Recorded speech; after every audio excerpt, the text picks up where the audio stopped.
Used to think that life was a straight road, smooth, predictable, and kind if you were kind to it.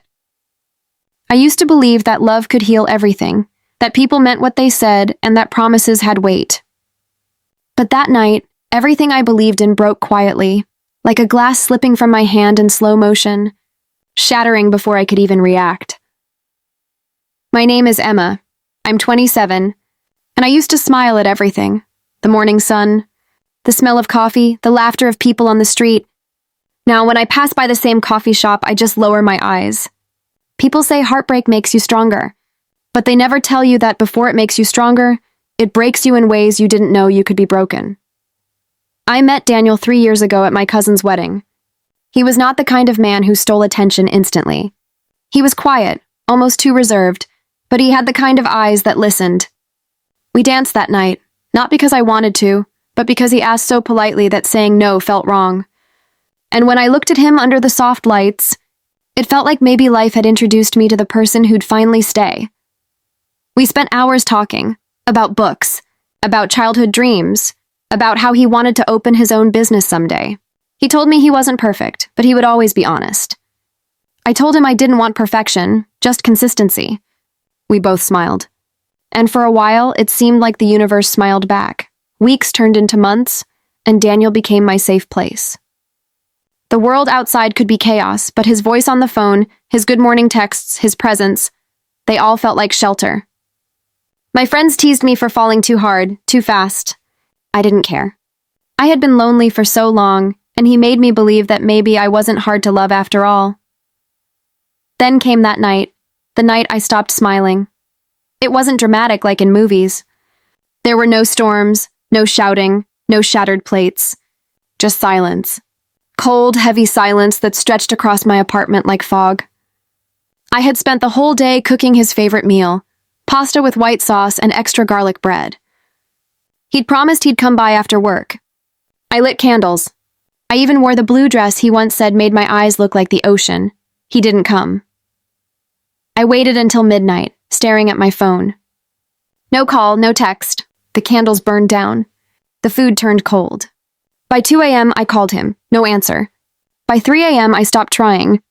Something inside me whispered that the story had just changed forever, and I wasn't ready for the new chapter.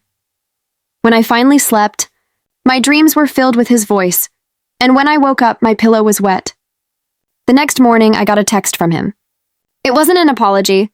It was a sentence that felt like a punch. Emma, I think we should take a break. I need time to figure things out. No explanation. No meeting. Just those words. For a few minutes, I couldn't breathe. My chest felt tight, my hands trembled, and my thoughts scattered like leaves in the wind. I reread the message over and over, thinking maybe I missed something. Maybe it said, I love you, but I need time. It didn't. It was just emptiness disguised as clarity. Days turned into weeks. My friends called, but I didn't pick up. I went to work, smiled when I had to, but my eyes were empty. Every night I'd open my phone, scroll through our old photos, and wonder how someone could walk away from something so real. Then one evening, while walking home, I saw him across the street, laughing with someone. She looked younger, freer. My steps froze. My world didn't crash like I expected. It just dimmed. I turned around and walked the other way. I didn't cry. Not that day.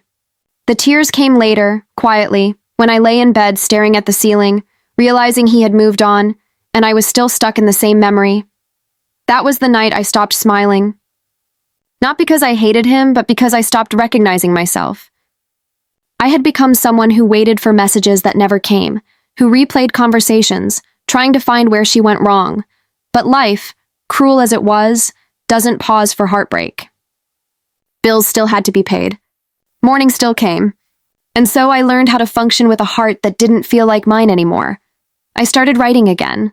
Not stories, but small notes. I wrote about the things I wanted to forget, and slowly the paper became my friend. Every night before sleeping, I'd write one line. Today, I survived. Some nights, that was all I could manage. But even surviving was progress. A month later, I found one of his old letters in my drawer. The one he'd written on my birthday. I almost tore it, but something stopped me.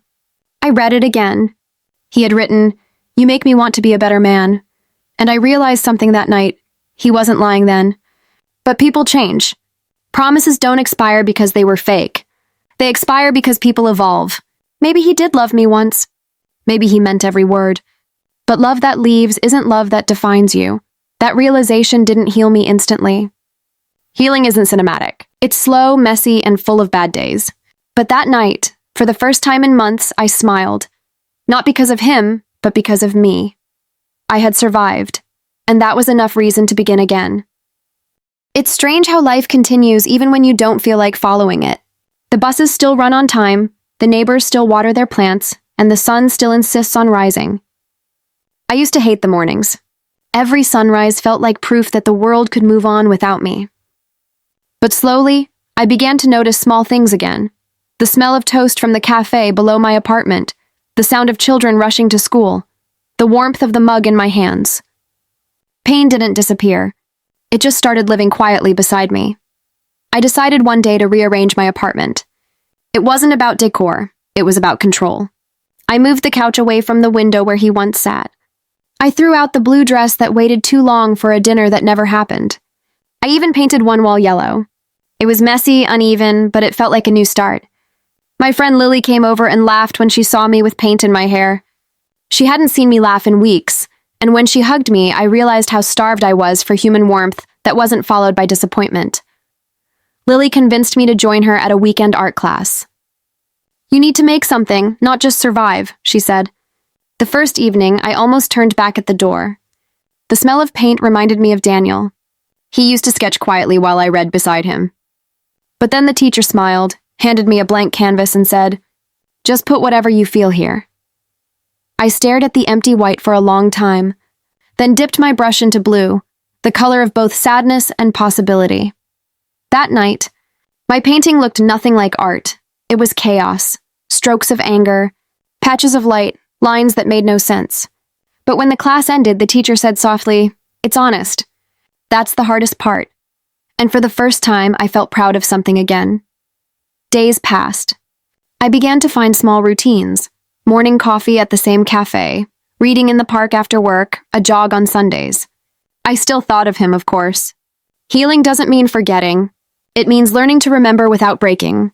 Sometimes I'd see couples holding hands and feel an ache in my chest. But instead of bitterness, I whispered to myself, "Someday I'll smile like that again."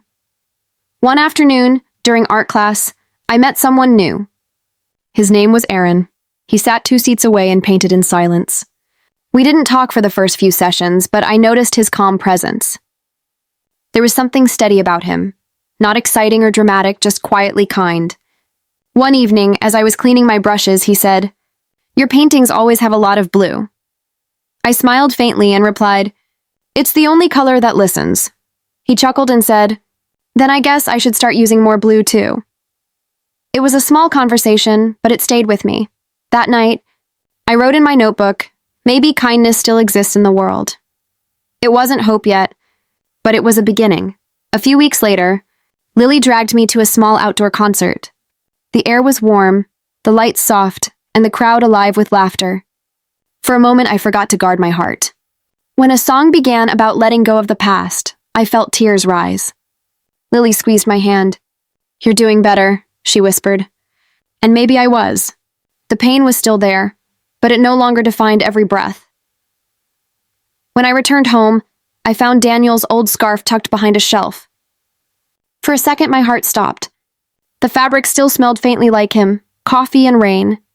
I sat on the floor holding it, memories rushing back like a storm. But this time, I didn't collapse. I whispered, "Thank you for teaching me what not to settle for." Then I folded the scarf and placed it in a box labeled "Yesterday." I didn't throw it away. Some things don't need to be destroyed. They just need to be stored in the right place. The next morning, the sky was clear after days of rain. I opened my window and let the sunlight touch my face. It felt different, not as a reminder of what I lost, but of what I still had. Life, breath, the chance to try again. Aaron and I started talking more after that. We'd share coffee after class, sometimes walking along the river. He never asked about my past, and I never asked about his. Our silence felt easy, like two people carrying their own broken pieces but not demanding the other to fix them. One evening, he showed me a sketch of a lighthouse. "I draw it whenever I feel lost," he said. "Because lighthouses don't chase ships? They just stay where they are and keep shining." That line stayed with me all night. Maybe healing was like that, staying still until you learn how to shine again. At work, people noticed the change. My boss said I looked lighter. I wasn't sure if it was true, but I smiled anyway. Smiling didn't feel fake anymore. It felt like an act of defiance, a quiet rebellion against the version of me that had given up. One evening, while sorting old emails, I stumbled upon Daniel's name in my inbox. My hand hovered over it for a long time. Curiosity won. I opened it. It was an old message, him thanking me for believing in him. My throat tightened, but instead of deleting it, I archived it. I didn't need to erase him to move on. I just needed to make space for myself. Lily noticed my progress and said, "You're glowing again." I laughed and said, "Maybe it's just the new moisturizer." But deep down, I knew it wasn't. It was peace. Small, fragile, but real. A month later, our art class held an exhibition. Each student had to display one painting. I hesitated at first. What if people didn't understand mine? But the teacher encouraged me. So I painted a woman standing in the rain, eyes closed, holding an umbrella that was half broken yet still upright. I named it Resilience. During the show, people stopped, stared, and whispered things like strong and beautiful. Erin walked up, looked at the painting, and said, "She looks like you." I wanted to deny it, but instead I smiled. Maybe she did. That night, after the exhibition, I walked home alone. The streets were quiet, the air cool. I caught my reflection in a shop window. Same eyes, same face, but something softer now. The girl who had stopped smiling was gone. In her place was a woman learning to live again. When I reached my apartment, I lit a single candle by the window. Not for him, but for me. For the nights I cried, for the mornings I still got up, for the courage to start over. The flame flickered gently like a promise. Before sleeping, I wrote in my notebook again. Today, I didn't just survive. I lived, and for the first time, the words felt true. There's a moment in every healing story when you realize you're no longer waiting for the pain to return. You're just living. For Emma, that moment came on an ordinary Tuesday morning. The rain had stopped after 3 days of gray skies. The city smelled of wet asphalt and blooming jasmine.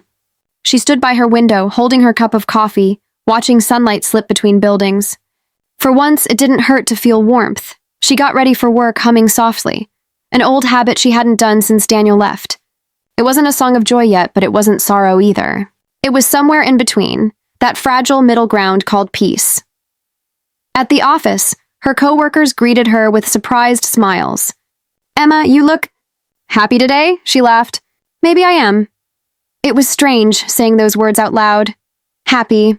It sounded unfamiliar, but not impossible anymore. During lunch, she checked her phone. A message from Erin. "Erin, new art class project. We paint something that represents hope. You in? Emma. Always." That weekend, the class buzzed with excitement. Everyone talked about their versions of hope. Flowers, stars, sunrise. Emma sat quietly, staring at her blank canvas. Hope. It was such a simple word, yet so heavy. After a while, she dipped her brush into a shade of gold and began painting.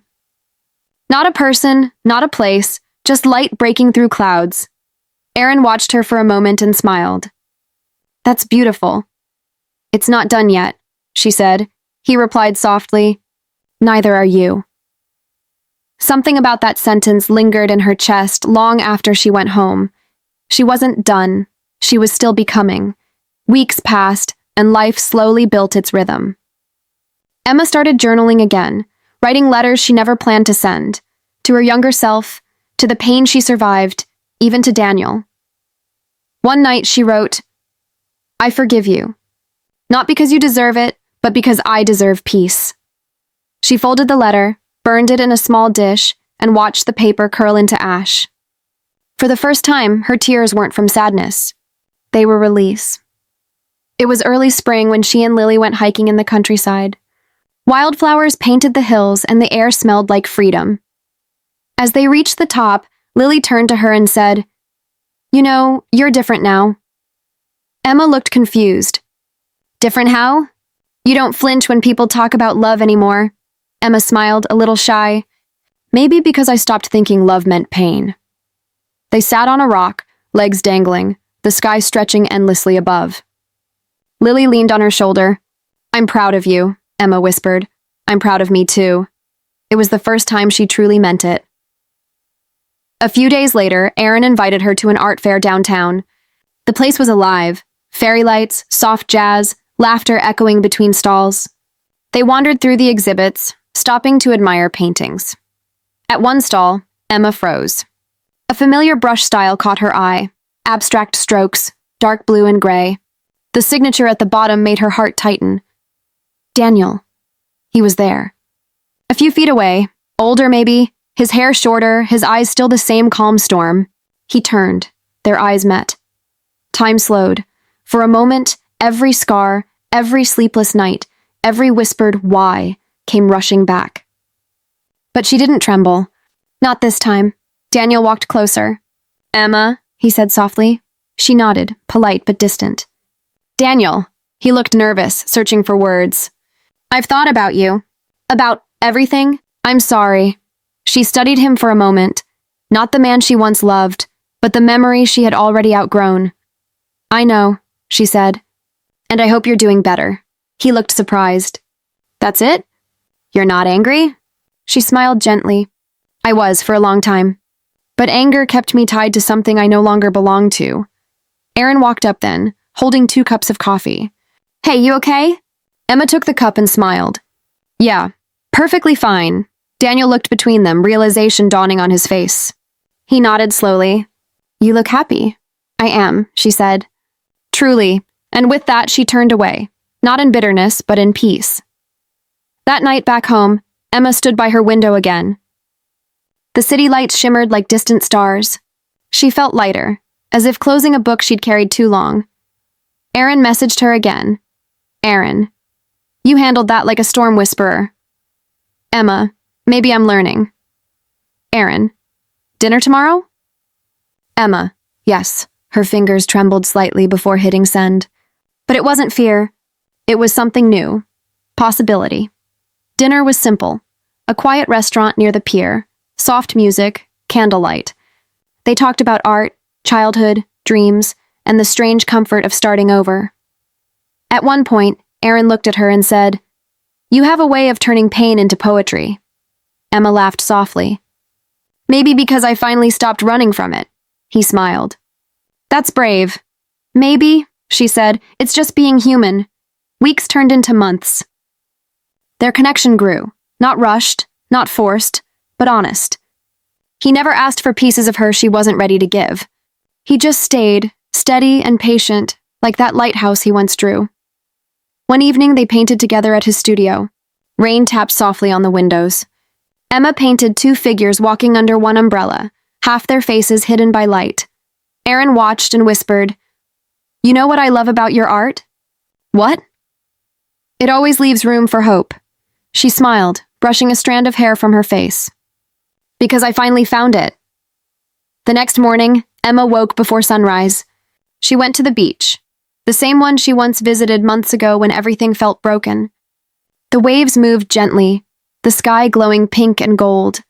She stood barefoot in the sand, wind tugging at her hair, and whispered, "I made it." A small tear escaped her eye, but it wasn't sadness. It was gratitude for the pain that taught her strength, for the loneliness that taught her self-love, and for the people who reminded her that life goes on. She took a photo of the sunrise and sent it to Erin with one line. "The world looks different when you stop running from yourself," he replied. "You look different too." "You're shining again," Emma smiled, truly smiled, the kind that reaches the eyes. The girl who once stopped smiling had found her way back. That evening, she placed her latest painting on the wall, a sunrise over calm water, a single line written below it. "Healing doesn't erase the past. It simply teaches you to live beautifully despite it." And in that quiet apartment, surrounded by colors, light, and peace, Emma finally exhaled. She wasn't the same woman who broke that night, She was stronger, softer, free. The seasons had changed again, and so had she. It had been almost a year since that night when everything inside Emma shattered like glass. Back then, she thought healing meant forgetting, erasing every memory, every trace of pain. But now, standing by the same old window where she used to cry herself to sleep, she knew healing wasn't about forgetting. It was about remembering without falling apart. The city outside was alive again, just like her. Cars passed, children laughed, and sunlight spilled through her curtains, catching the golden flecks in her hair. She looked at her reflection, tired eyes but peaceful. There was still a small scar at the corner of her lip, the one that reminded her of nights she didn't think she'd survive. But now, when she touched it, she smiled. That scar was her proof of survival. Emma's art studio had grown too. What started as a small corner of her living room had turned into a space full of life, canvases stacked against the walls, brushes scattered like dreams waiting to take shape. Her paintings had become her diary. Each stroke told a story, of heartbreak, of silence, of slow rebirth. People had started noticing. One of her pieces, The Night She Stopped Smiling, was selected for a local exhibition. She stared at the email for minutes, her hands trembling. For so long, she painted to escape her pain. Now her pain had become her art. Aaron was there, of course. He'd been there since the day she dared to laugh again. Their bond wasn't a dramatic love story. It was gentle, two souls quietly rebuilding their worlds side by side. He respected her space, her silence, her fears, and she admired the way he never tried to fix her. He simply walked with her as she fixed herself. The day of the exhibition arrived. The gallery was glowing with soft lights and quiet chatter. People moved from painting to painting, sipping wine, sharing thoughts. Emma stood in one corner, wearing a simple white dress, her hands nervously twisting the strap of her purse. Aaron placed a reassuring hand on her shoulder. "You ready?" he asked. She nodded, her voice soft. "As I'll ever be." When the curator introduced her, she stepped forward. The microphone felt heavy, her heart racing. But when she looked around, at the faces, the art, the life that had somehow found her again, her fear faded. "This painting," she began, pointing to her piece, "is about a night I thought I'd never survive. But it's also about the morning that came after. Healing doesn't come all at once. It arrives quietly, like light sneaking through closed blinds. And one day, you realize the world looks different, not because it changed, but because you did." There was silence, and then applause. Real heart felt warm. Emma's eyes glistened, not from sadness, but from pride. For the first time, her story wasn't something to hide, it was something to share. After the event, a woman approached her, mid-40s, with kind eyes and a trembling smile. "Your painting," she said, voice breaking. "It felt like you painted my story." Emma took her hand gently. "Then it belongs to you, too." The woman hugged her, whispering, "Thank you for making me feel seen." That night, Emma walked home under the streetlights, her heels clicking softly on the pavement. She passed the same cafe where she used to sit lost in thought, the same bookstore where she had once cried behind a shelf of poetry. Everything looked familiar, but nothing felt the same. She had changed the way the world existed around her. Aaron walked beside her, hands in his pockets. "You know," he said quietly, "you've become someone's reason to believe that healing is possible." She looked up at him, eyes shining. "It still feels strange, being someone's hope." "It suits you," he replied. When they reached her door, she turned to him. "Thank you," she said softly, "for not leaving when I couldn't find myself." He smiled, brushing his thumb against her cheek. "You didn't need me to find yourself, Emma. You just needed someone to remind you that you were worth finding." The next morning, she woke up early, her heart full of a calm she hadn't known before. She brewed her coffee, sat by her easel, and opened a fresh canvas. For a long time, she just stared at it, blank, waiting, full of possibility. She thought about the girl she once was, scared, broken, quiet. Then she thought about the woman she had become, brave, steady, alive. She dipped her brush into a warm shade of gold and began to paint. This time, it wasn't about sorrow or survival. It was about freedom. As she painted, memories came in waves, not to haunt her, but to remind her how far she'd come.